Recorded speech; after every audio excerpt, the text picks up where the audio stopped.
Gud, det ser ut som att de kommer från en helt annan tid, eller hur? Precis. Mm.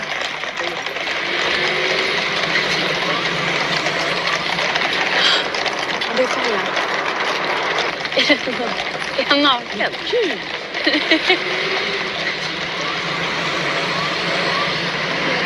Så. Riktigt. Det händer inte. Filmar du det här, eller? Du, kolla. Är han naken?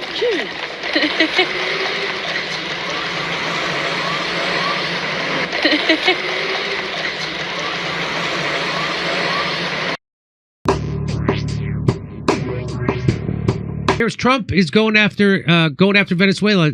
As soon as you find out that Venezuela has more oil than Saudi Arabia, you know why Donald Trump tried to overthrow Venezuela in his first term, why the United States government has been trying to overthrow them for 30 years, and why he's trying to do it again, and he's doing it under the guise of fighting drugs. Here's what he said. When you come out and when you leave the room, you'll see that we just, over the last few minutes, literally shot out a boat, a drug-carrying boat, a lot of drugs in that boat. And you'll be seeing that and you'll be reading about that. It just happened moments ago. And our great general, head of the Joint Chiefs of Staff, who's been so incredible, including what took place in Iran, knocking out potential nuclear power for a long time to come. I think within a month they would have had it if we didn't do what we did. But he gave us a little bit of a briefing, and you'll see. And there's more where that came from. We have a lot of drugs pouring into our country, coming in for a long time. And we just, these came out of Venezuela and coming out very heavily from Venezuela. A lot of things are coming out of Venezuela. So yeah, oil. We took it out, and you'll get to see that after this meeting is over. So I'm going to show you why that's a lie, what he's saying about the drugs coming out of Venezuela. But first, I'm going to show you the real reason that Donald Trump and every president has been trying to overthrow Venezuela. And here he is going to admit it. Donald Trump admits it, what it's all about. They want to steal their oil. How about we're buying oil from Venezuela? When I left, Venezuela was ready to collapse. We would have taken it over. We would have gotten all that oil. It would have been right next door. So that's why they put economic sanctions on Venezuela. That's why they want to get rid of Maduro. It's because they want to steal their natural resources. The same reason we overthrew Iran. The same reason we did Iraq. The same reason we did Libya. It's always the same goddamn reason. Donald Trump left troops in Syria. Why? For the oil. And how do I know that? He said so. And here's why what he said about the drugs coming out of Venezuela isn't true. For reference, this is a picture showing actual data about drug routes from the U.S. government themselves. Note how Venezuela is indeed the place where drugs do not flow to the USA. Once again, this is according to the U.S. own official data. Let me put it. It's not coming. Here's Venezuela. Drugs are not coming from Venezuela to the United States, ladies and gentlemen. Latin America narcotics connection, maritime trafficking. This is Venezuela. This is where the drugs are coming from. That's August 31st, 2025. This is their own data. This is Venezuela.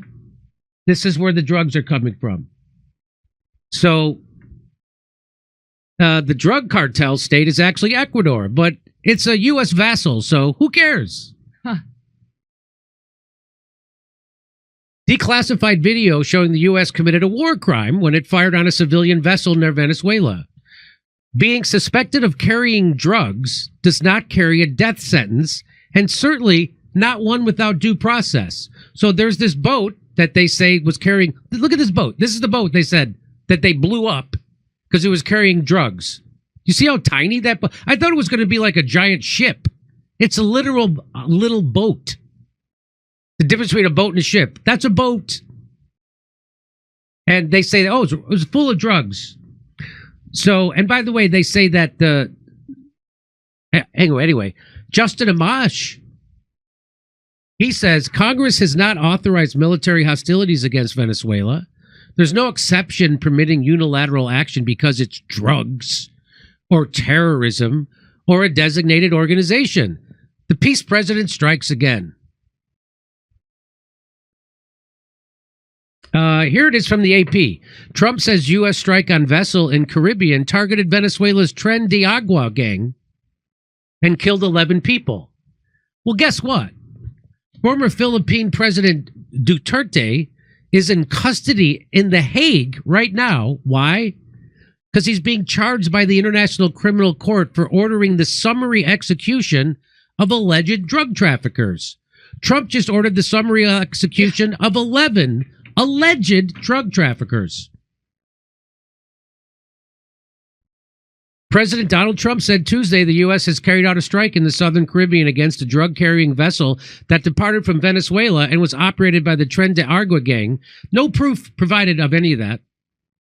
The president said in a social media post that 11 people were killed in a rare U.S. military operation in the Americas, a dramatic escalation in the Republican administration's effort to stem the flow of narcotics from Latin America. That's not what he's doing.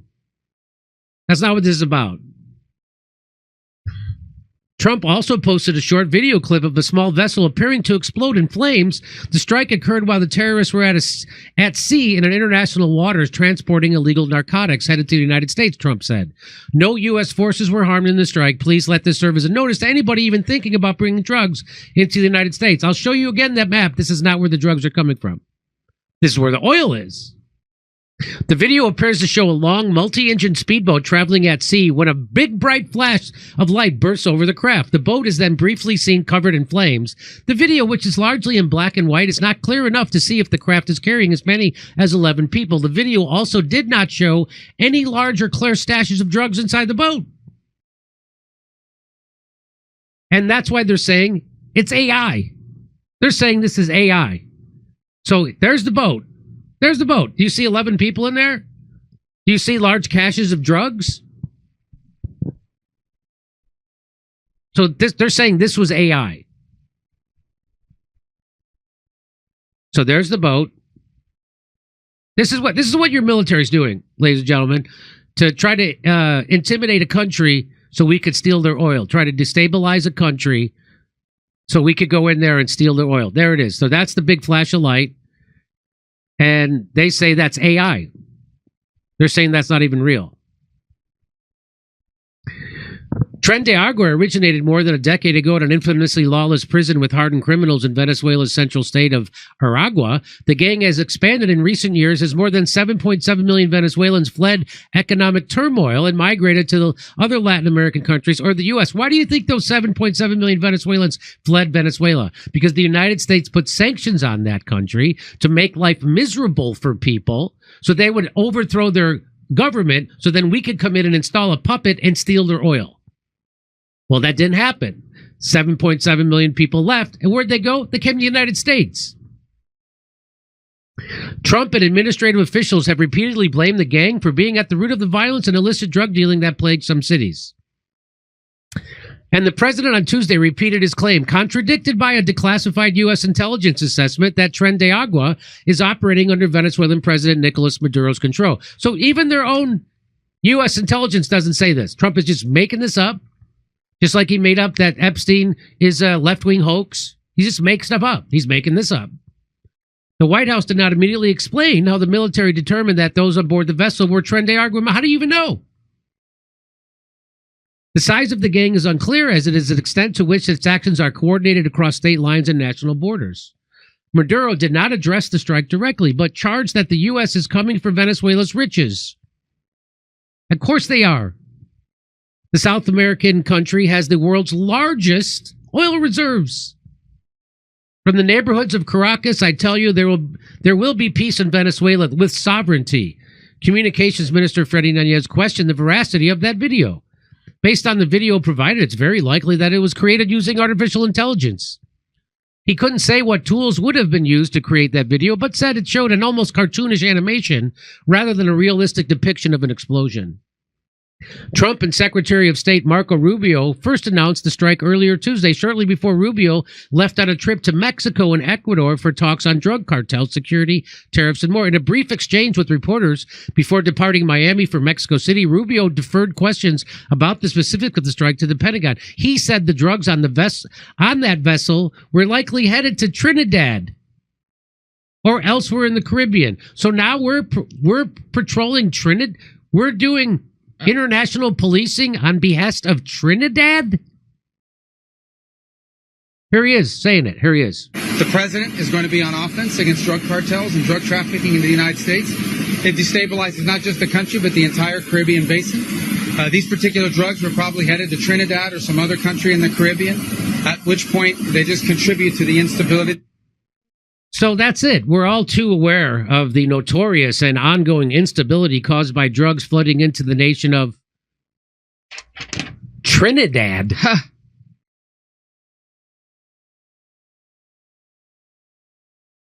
For years, Marco Rubio has spoken out against Maduro and other Latin American leftist governments and supported opposition leaders. Why? Because Marco Rubio is bought and paid for by the fossil fuel industry and the military-industrial complex. That's why. In 2018, no matter who you vote for, you get John McCain. In 2018, during Trump's first term, Rubio told Univision that there was a strong argument to be made for the use of U.S. military in Venezuela. So they're just shifting the reasons why now. They're not just making up a whole new reason. Before it was Maduro was a dictator. Herman is like, we have to go protect the people of Venezuela. We got to bring their people some democracy and steal their oil. He's also accused Venezuelan officials of aiding drug traffickers. Asked if Trump would carry out operations on Venezuelan soil, Rubio was opaque. We're going to take on drug cartels wherever they are and wherever they're operating against the interests of the United States. I bet they're operating right around the oil fields in Venezuela. Maduro has insisted that the U.S. is building a false drug trafficking narrative to try to force him out of office, which is exactly what's happening.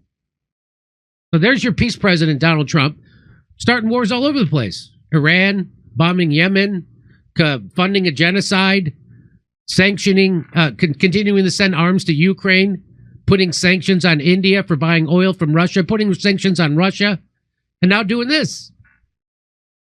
He and other government officials have repeatedly cited a United Nations report that shows traffickers attempted to move only 5% of the cocaine produced in Colombia through Venezuela. Landlocked Bolivia and Colombia, the access to the Pacific and Caribbean, are the world's top cocaine producers. So it's Colombia and Bolivia. It's not Venezuela.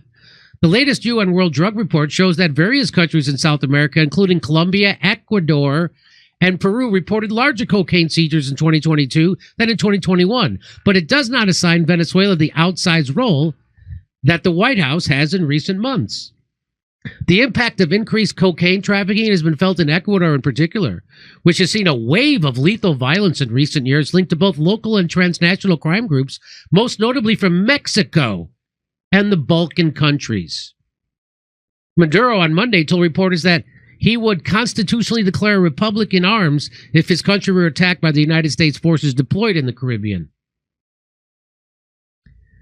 So, a strike carried out by the U.S. forces on a boat in the Caribbean, blah, blah, blah. The U.S. is not a signatory to the United Nations Convention on the Law of the Sea, but the U.S.'s military's legal advisors have previously said that the U.S. should, quote, act in a manner consistent with its provisions. What provisions? The provisions of the United Nations Convention on the Law of the Sea. And what does it say? Under the convention, countries agree not to interfere with vessels operating in international waters. There are limited exceptions to this which allow a state to seize a ship, such as in hot pursuit, where a vessel is chased from a country's waters into high seas. Force can be used to stop a boat, but generally this should be non-lethal measures.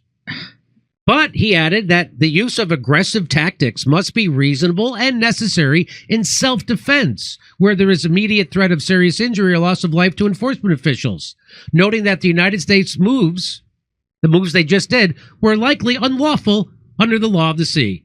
So under Article 2.4 of the UN Charter, countries can resort to force when under attack and deploying their military in self-defense. Trump has previously accused the Tren de Agua cartel of conducting irregular warfare against the United States, and the State Department has designated the group as a foreign terrorist organization. But professional Michael Becker of the Trinity College Dublin told BBC that the U.S. action stretches the meaning of the term beyond its breaking point. The fact that U.S. officials describe the individuals killed by the U.S. strike as narco-terrorists does not transform them into lawful military targets. The U.S. is not engaged in an armed conflict with Venezuela or Tren de Aragua criminal organization. Not only does the strike appear to have violated the prohibition on the use of force, it also runs afoul of the right to life under international human rights laws. So this is Donald Trump bringing an era of peace, and there he is breaking every international law to kill people and try to start wars for oil. Professor Moffat said that the use of force in this case could amount to an extrajudicial arbitrary killing and a fundamental violation of human rights. Labeling everyone a terrorist does not make them a lawful target and enables states to sidestep international law. But the U.S. officials have been quick to defend the strike. Lindsey Graham wrote on X that the strike was ultimate and most welcome sign that we have a new sheriff in town. His fellow Republican Senator Bernie Moreno from Ohio wrote, sinking this boat saved American lives to the narco traffickers. And so this is, again, they're all just tools. Questions have also been raised as to whether the White House compiled the U.S. law in authorizing the strike, complied with the U.S. law in authorizing the strike. The U.S. Constitution says that only Congress has the power to declare war. However, Article 2, which lays out the president's power, says that the president shall be commander-in-chief of the army, and some constitutional experts have suggested that this grants the president the power to authorize strikes against military targets. Trump's administration sources have previously cited this provision when defending U.S. strikes on Iran. Hegseth says boat strike is a start of a campaign against Venezuelan cartels. The defense secretary says President Trump said a small boat was carrying drugs but offered little evidence and few details. So there's your next war. It's in Venezuela. Congratulations. This is not what anybody voted for. Nobody. Congratulations. So there's only one bright spot in Trump's administration. The rest are dark spots. Very dark. Okay, over to stuff. All right. GOO81, New York Times is also pro-genocide paper. Hey, Jimmy and team. Oh, I read that one. We Are Not Flies. When we're going back to Oregon, I'm not sure. We'll have to check our schedule. It's not in yet. And then Messina, I think we answered your question about Nick. Nick was scheduled. He'll be on next week, and we're going to be doing an early show next week, I believe, starting at 1. Okay, we'll keep you posted. There are 2 self-amplifying mRNA shots approved for dogs from Merck for rabies and influenza. They can shed to humans and are the COVID shots on steroids. Okay. Medishell. Let's bring them up. Thank you. Hollow, not a lot of diversity in that Chinese military parade. Medishell, I read that one, about 2 amplifying. Rationale for Hep B vax is at population level, there'll be childhood exposure to HPV due to sexual abuse. It makes no sense individually, but population-wide, there is some logic. Should have a autonomy, though. That's from Will, much appreciated, Will. Fidgety, all vaccines use adjuvants, e.g. peanut oil, to trigger the immune system. Clinical studies prove this caused the peanut allergies in children. Fidgety guy. I've got Kit here. Oh, we got Kit. Okay, stand by. Hey, hello. Kit. Hi. Good to see you guys. All right. You as well, Kit. Can you give me a 10 count, please? Oh, a 10 count? Yeah, sure. 10.